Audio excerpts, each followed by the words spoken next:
Hello everybody, welcome to my garden. My name's Tony Smith and today I'm going to give you 10-12 tips and bits of advice on buying a polytunnel.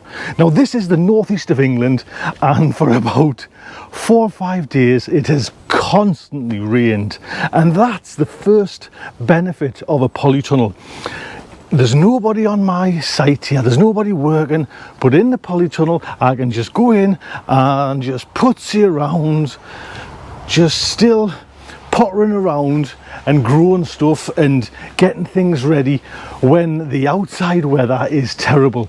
That's the number one spot. It is a perfect little environment for keeping out the weather. You can make it as big as you want as well, you know, just keeping out the weather and doing the hobby that you love. So apart from just being able to come inside and enjoy like more days gardening, which is always beneficial, a polytunnel, one of the great advantages of a polytunnel is just extends the growing season. I mean, just to show you there, I've got a whole bank of mustard still going. Do you know what I mean? And we're now into the kind of the middle of January, the depths of the English winter. I've got some different mustards there. I've got a few bok choy there.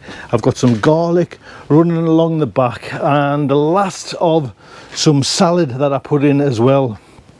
So your season just kind of prolongs either side, you know, like early on and late on you can just drag it a little bit longer. So there's a few different ways you can go about getting a polytunnel, and you know, you can build your own by all means. We did on this site, certainly did for 12 years, built a one, or you could buy one.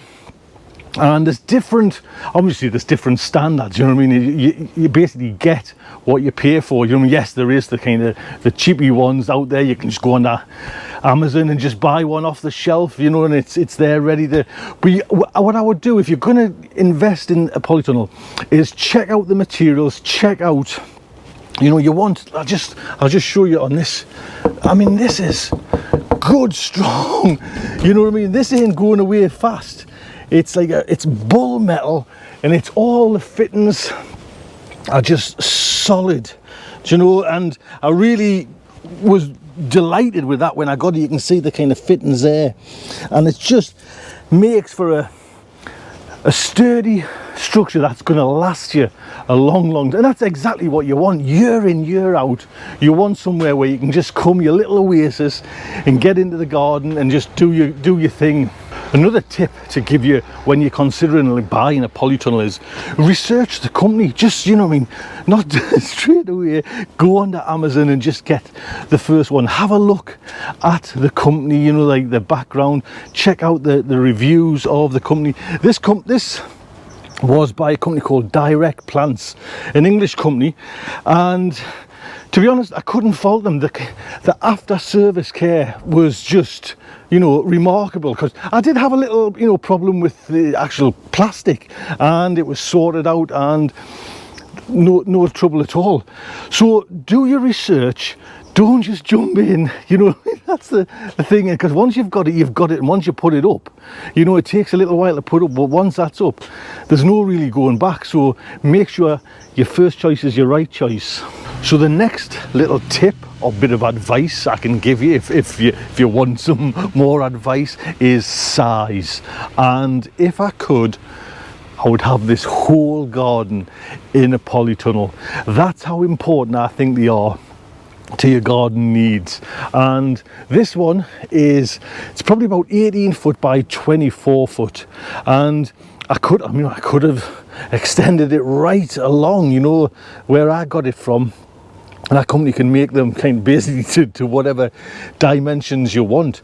So think about it, because once that's up, it's a lot of work to take down it's more that I wish I'd gotten that bigger one.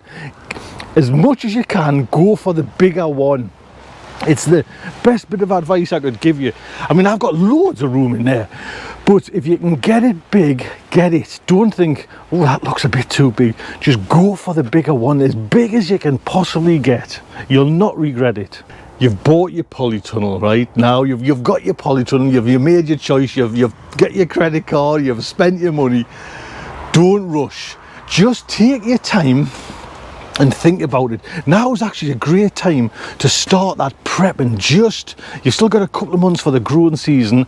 Take your time, work out what you want, the size you want, get your polytunnel, and then just work out how to build it, because it isn't going to go up in a day. So I mean, I think it took, you know, off and on a couple of weeks to get this right, and especially now as well, you've got to wait to a certain temperature. You can't have it too cold when you're putting the plastic up. Just take your time when you're putting, you know, the plastic is plastic, and it can, you know, it can rip, and I'll actually just show you. I've got a little one there that happened when I put it up, and there's a little one down there as well. I mean, they can be easy fixed, but just take your time, plan it out, watch the videos, watch everybody's videos of how to put up a polytunnel, so you know where you are and how you're going to go about putting it up. All your fixtures and fittings, have them all lined out, ready to go. Don't have them higgledy-piggledy, because it just...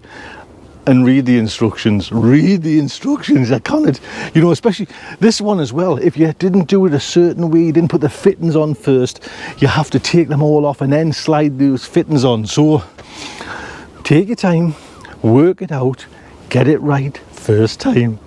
So you've got your basic structure up, it's up, man, it's up, it's ready to go. And now think about how you're going to plan it, how's it going to lay out for you.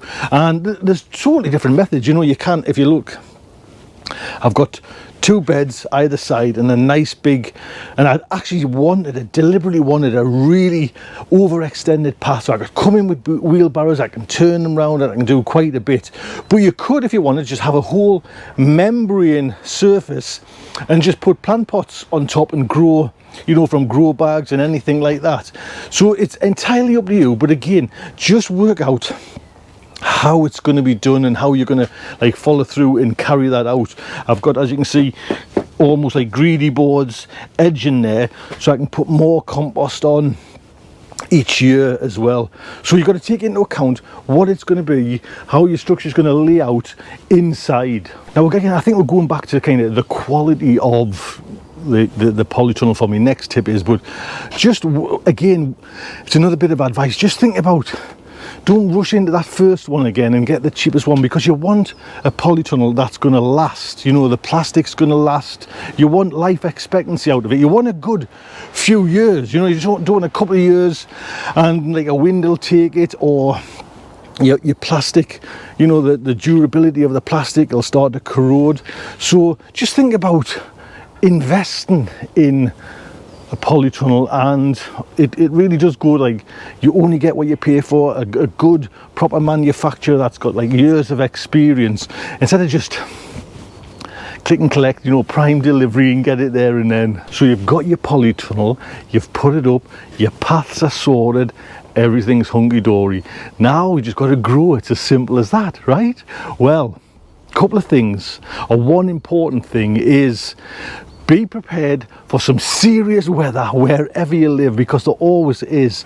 So on a night time, shut your doors just in case there's a storm. And if you know there's a storm, and this is what I do, belt and braces, I actually take this bit of wood and I can just lift it up and I screw it to this bit of wood there, so that door cannot flap open.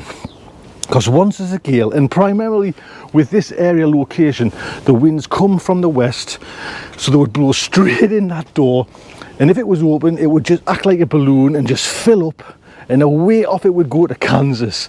So I've got a one there, I just lift that bit of wood, drill it in there, so there's no way that door, even if that lock's smashed off, there's no way that door could come. And I same at the back.